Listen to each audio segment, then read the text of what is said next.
Last time I talked about just get married. And it was amazing how many people around the community talked about this message. And there was a lot of things going on. And I received a number of emails. One I've got to share with you is from a guy named Ryan. Ed, Ryan says, "Wow, have you been spying on me? I'm a 27-year-old Christian male who was strung along a beautiful woman for 17 months. Every single description you gave of the single male fit me perfectly. I'm definitely on the path headed toward Weirdosville. I was once great looking, in shape, had a large social group, and worked diligently each day to reach my goals. As a result, I have a master's degree and a great job." Okay. So what?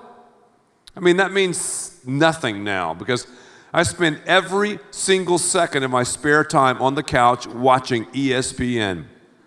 I have one good friend that lives 250 miles away, and I pretty much lost touch with the rest of my friends because I never feel like doing anything.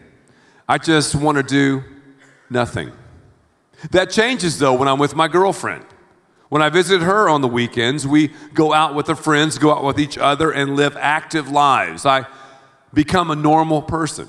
Well, because of your sermon, I might learn to be normal again because I proposed to my girlfriend 18 hours after hearing your sermon.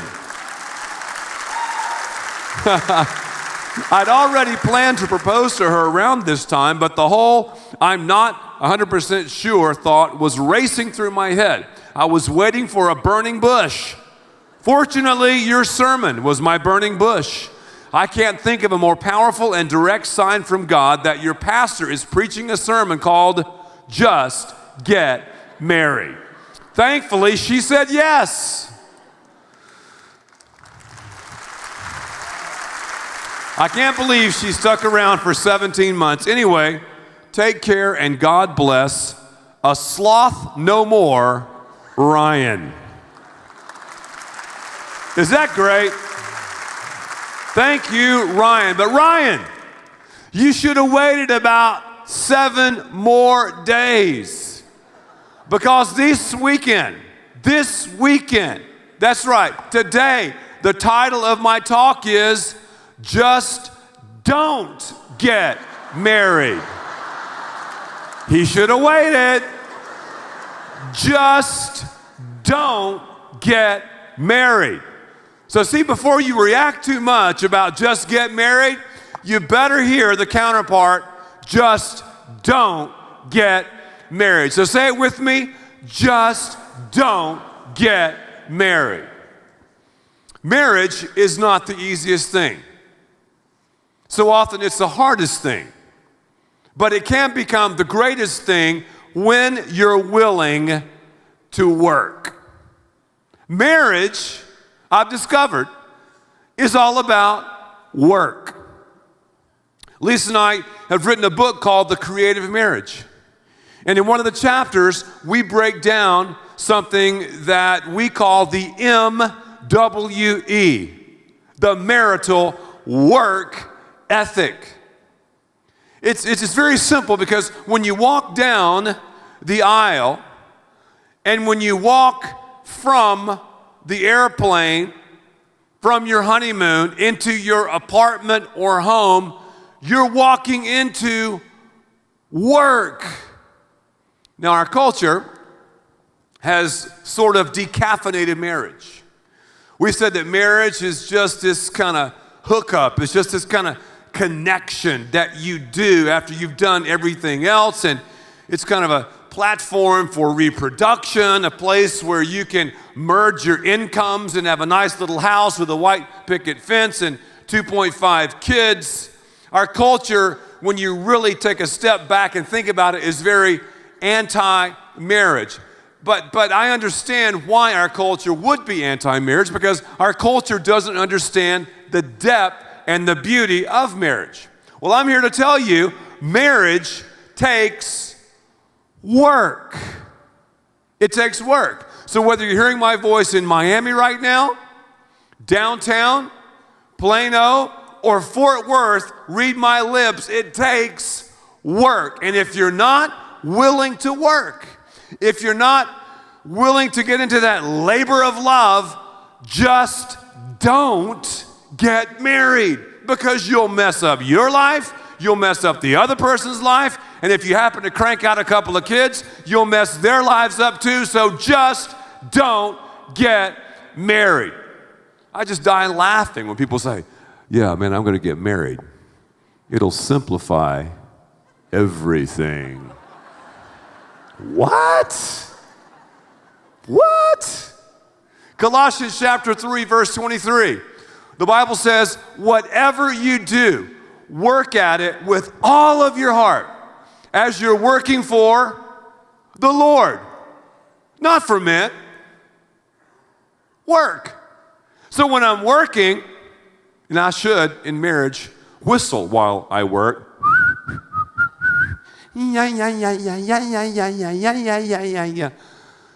Whatever I'm doing, I'm ultimately doing it for God. So in my marriage, I am working, right? An MWE, the marital work ethic, I'm working for the Lord. Let's unpack this thing called work, because if we don't understand work, we'll never understand marriage. And man, I am helping you out so much if you're a young person, if you're in junior high school, if you're in high school, if you're a single adult, if you just have marriage on the radar screen, man, this is going to help you out so much. And it also help out those of us who've been married. Whether you've been married for 2 years, or like me, 25 years, or maybe 50 years, this is going to be beneficial, because we're talking about work. So give me a W, give me an O, give me an R, give me a K. What's that spell?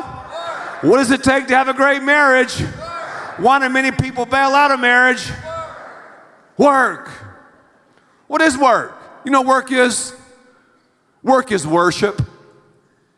Work is worship. As a believer, everything I do should be an act of worship. Obviously, in the covenant of marriage, I'm reflecting the love and the grace and the gospel of Jesus Christ as I work. As I work and as I toil and as I labor, it's an act of worship. Romans chapter 12, verse 1 says that I should present my body as a living sacrifice, holy, acceptable. And it says it's my spiritual act of worship. When I give my life to God, when I give my body to Lisa, when she gives me her body, when we become one flesh, that's worship. So as a marriage, as a work, as a worship, people should look and see the orbit of the marriage around God. My marriage should reflect the nature and character of God. It's the only covenant that mirrors God's relationship to his people. Worship. Now, I've got to say, the best worship going on right now has to be going on at Texas Motor Speedway. I mean, there's some worship happening there. And I've been to Miami when NASCAR invades Miami. People worship NASCAR. I'm not into NASCAR. I mean, what is NASCAR? It's watching a bunch of white boys turn left. That's about what it is.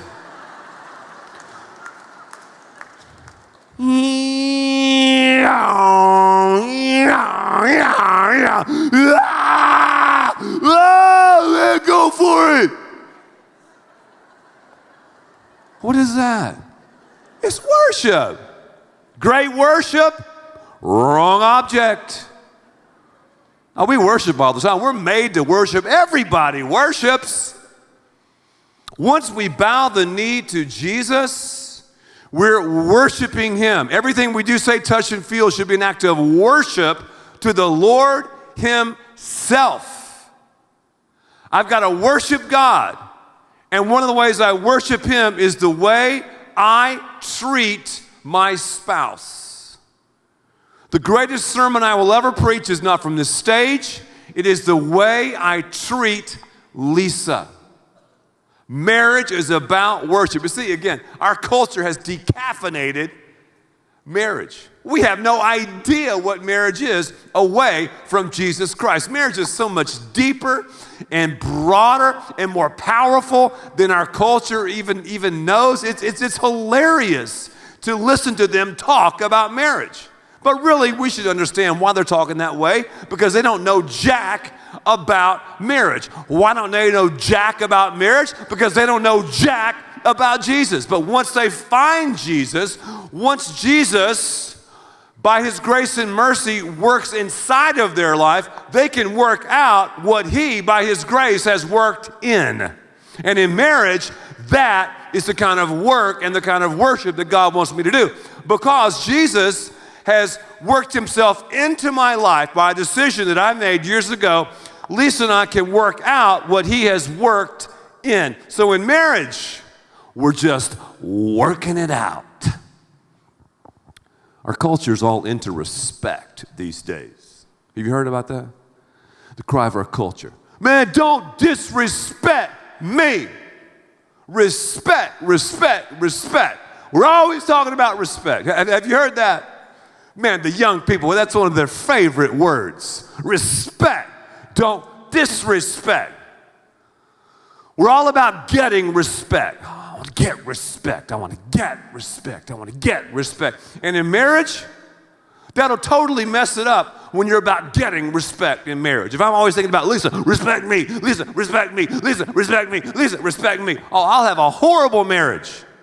As a Christ follower, it's not about getting respect. It's about giving respect.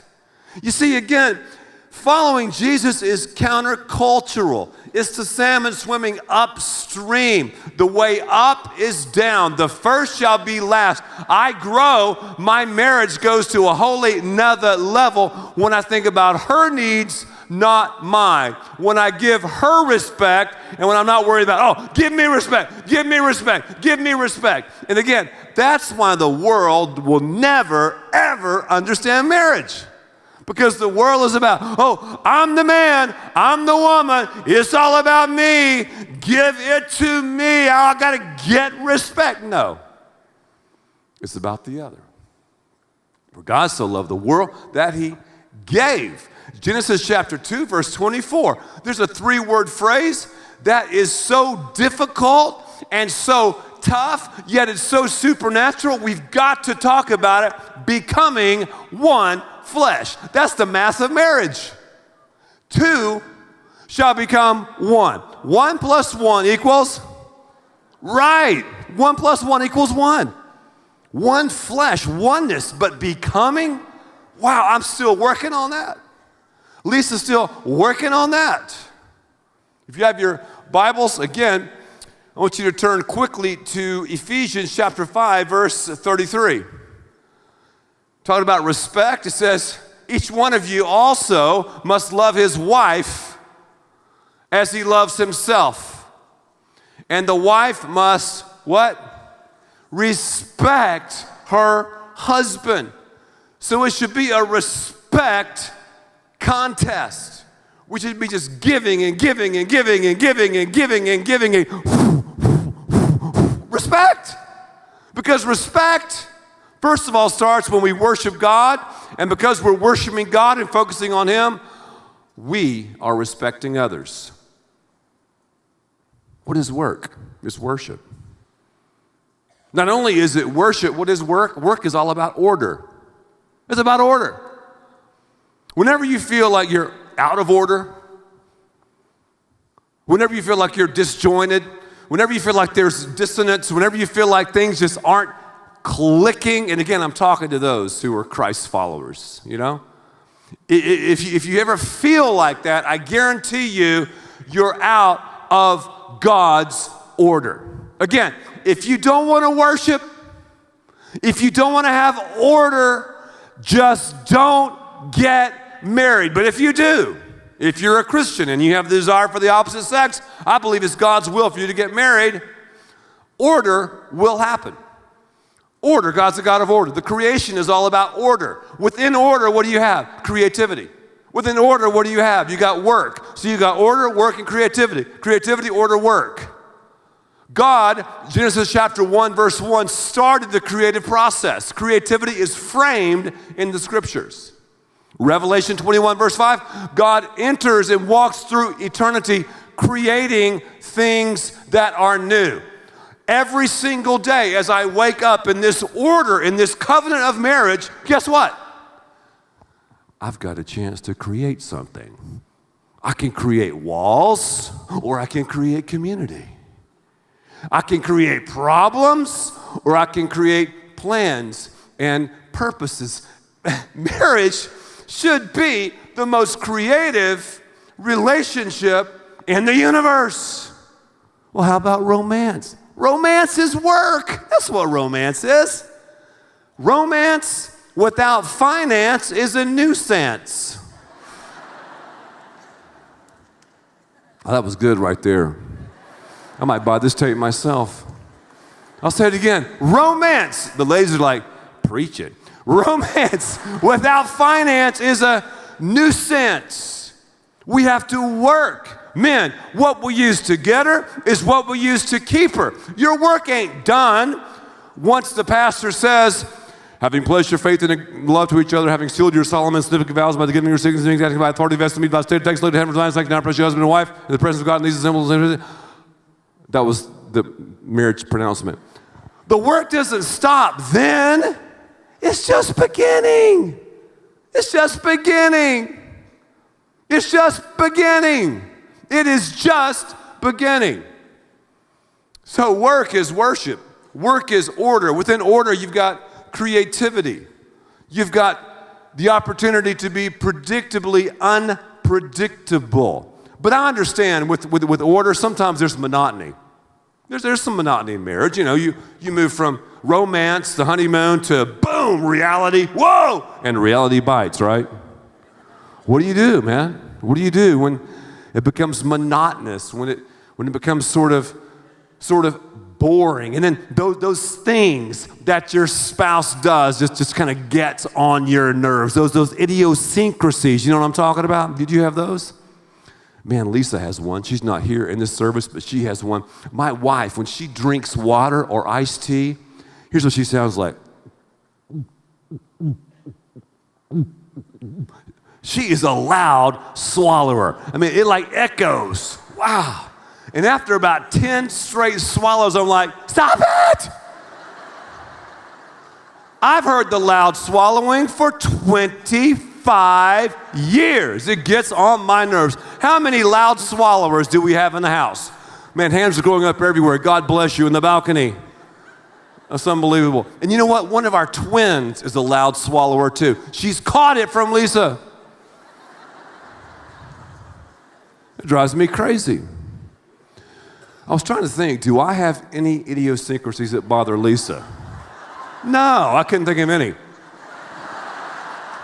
I'm a pastor, I'm pretty much perfect, so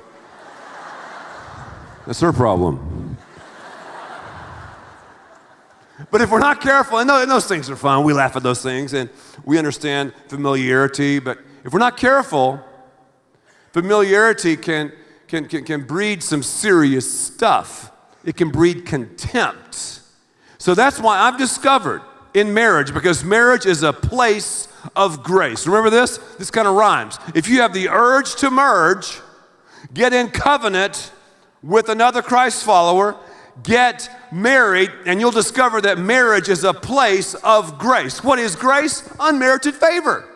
So I should constantly look for things in Lisa's life where I can praise her and where I can say, you know what, Lisa, I'm so thankful that you are that way. That is an amazing thing you do, because every day when I wake up and create a spirit of thankfulness, guess what? The grace and the thankfulness totally blow away the familiarity of contempt. That's what's so crazy about following Christ, man. We know Jesus. We bow to him. We're following him. He knows everything. It's called the omniscience of God. There's no such thing as a private text, email. There's no such thing as a closed bedroom door, office door. There's no such thing as a clandestine conversation.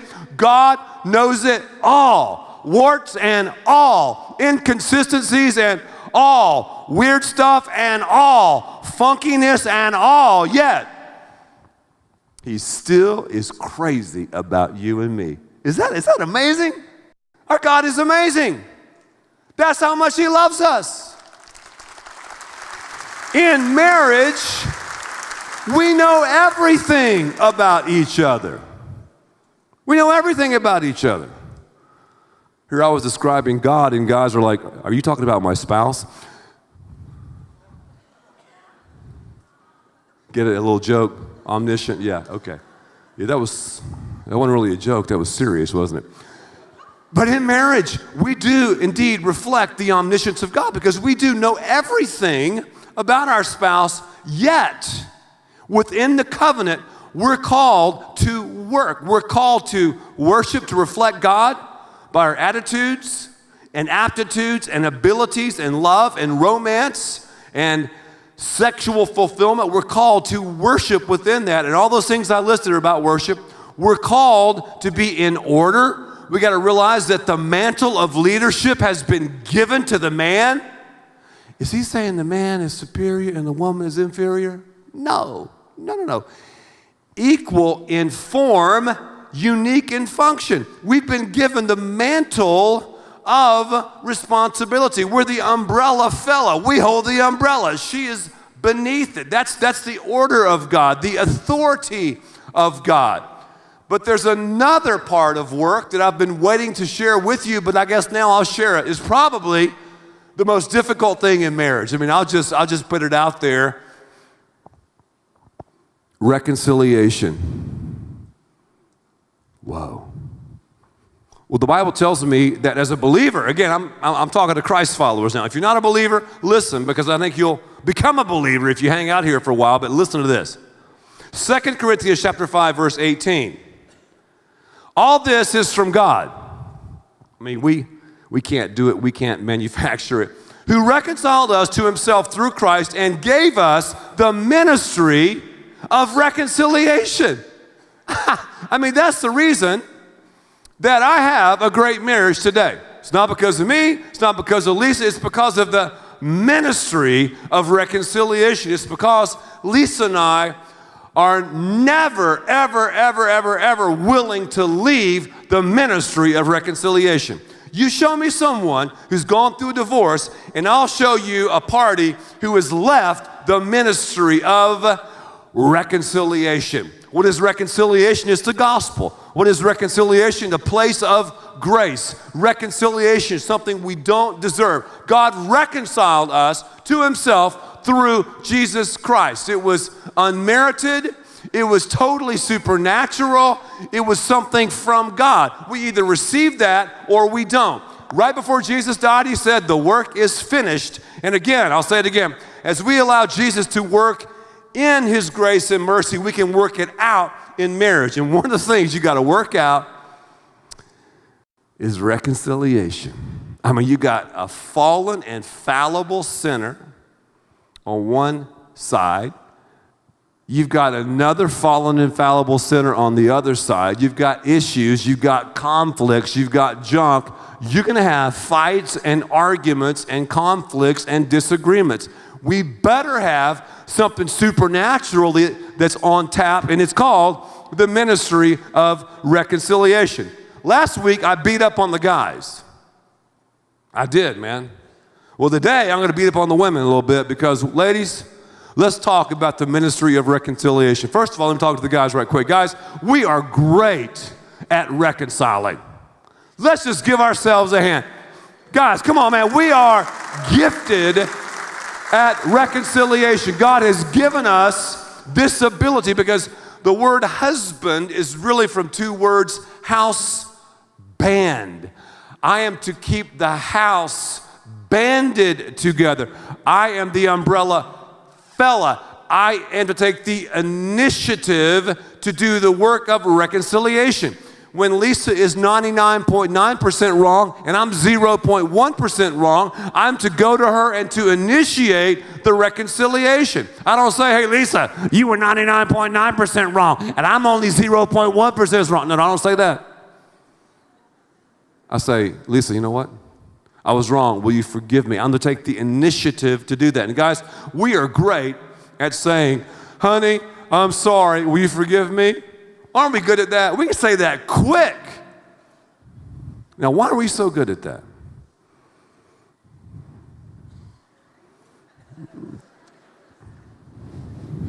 Some of the married men are going, well, I don't know why I'm so good at it. Because if I do that, that means I can have sex. No, it's about God.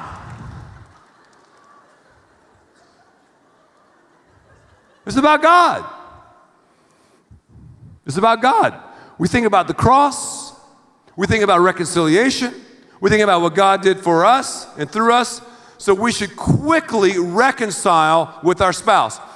Women struggle with reconciliation. Guys, go ahead and clap. Yeah, I can't clap because I'll pay for it tonight. Go ahead and clap.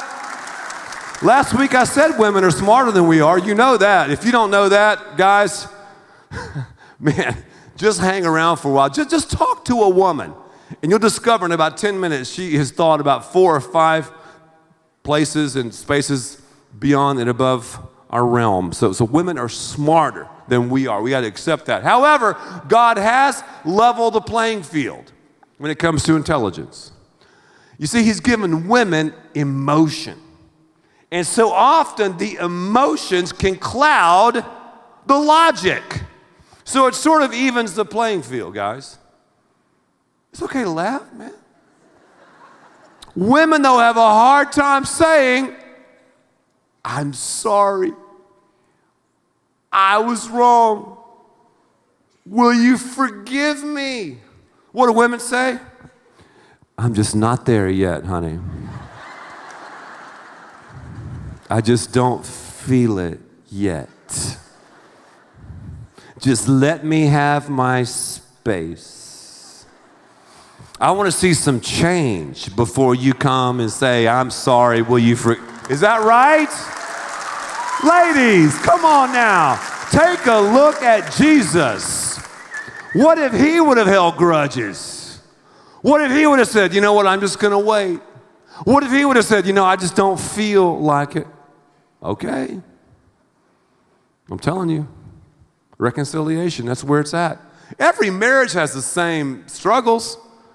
All the marital issues, I don't care if you're Brad Pitt or Angelina Jolie, they have the same struggles that we all do.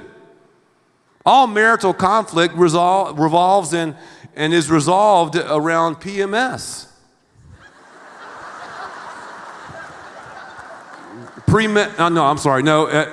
Power, money, and sex. So you thought I was going to say something else. All the fights are about power, money, and sex. You know that. Successful marriages are the ones who negotiate through that. And the reason we can negotiate through that and go to a wholly another level is because we've received the ministry of reconciliation and we're living it out. How do you spell work? Worship. How do you spell work? Order. How do you spell work? Reconciliation. How do you spell work? Knowledge. We need information about what marriage is so we can have application regarding what marriage does. We need the 411 on marriage. That's why I want to teach this stuff to you. And if you're thinking about marriage and thinking it's a layup or a crib shot or just kind of walking down the primrose path, hey, today hopefully you woke up and smelled the coffee because God's message to you might be just don't get married. Don't get married if you're not willing to work. So we need knowledge about what marriage is so we can have application regarding what marriage does. And next time, I'm going to talk about this. Just stay married. That's next week. That's next week. You know, when I thought about this message, the work ethic of marriage, I thought about a young couple who's been actively serving at Fellowship Church for 12 years. In fact, the wife in this Christian marriage has been a part of our leadership team, the core of Fellowship Church, for a long, long, long time. And in many ways, this lady embodies fellowship. And as I've looked at this marriage up close and personal over the years, I've seen the almost insurmountable odds that they have faced in this marriage. Huge dysfunction in their family. This young lady battling through substance abuse, dealing with infertility and so many other things. And from the outside looking in, our culture would say, oh, they'll never make it. He's this former football star. She's the beauty queen. They're not going to make it. Look at their family of origin. They can't break the cycle of dysfunction. Not when you've got substance and infertility and all the stresses and strains, and she's involved in the ministry. Their marriage is not going to make it. But I want to tell you something. This marriage reflects the gospel of Jesus, the death, burial, and resurrection of Jesus. This marriage reflects the work that Jesus has done inside their lives by his grace and mercy, and I've watched them work it out. It's been awesome. The marriage I'm talking about is the marriage of Andy and Vanessa Whitwell.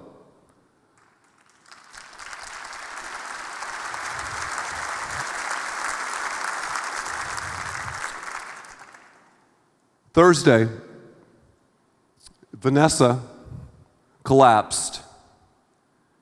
She was rushed to the hospital with a blood clot in her brain. And right now, she is hanging between life and death. And the last word I got just about 30 minutes ago from the doctors is, there is nothing that they can do.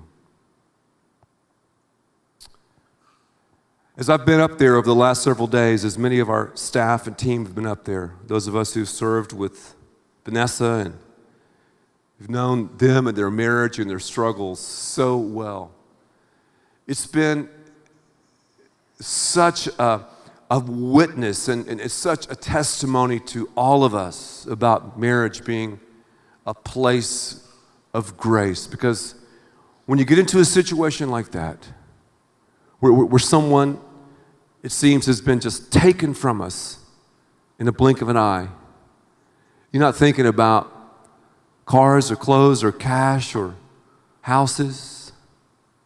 Because when you talk to Andy as he's there praying and crying for his best friend, for his bride, he keeps returning to one word: Jesus. Jesus. And he told me many times yesterday when he got the word that it looks like she's going to pass very, very soon. He said, Ed, you know what? I knew that God gave me Vanessa just for a season. And I knew, even when we got married, he said it was really weird that she was God's.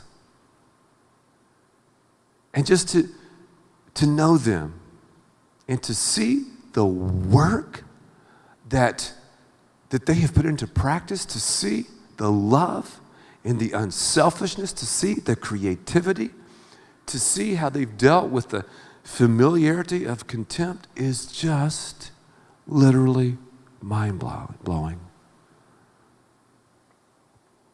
So when I think about their marriage, I think about work. Because friends, if you're not willing to work, just don't get married.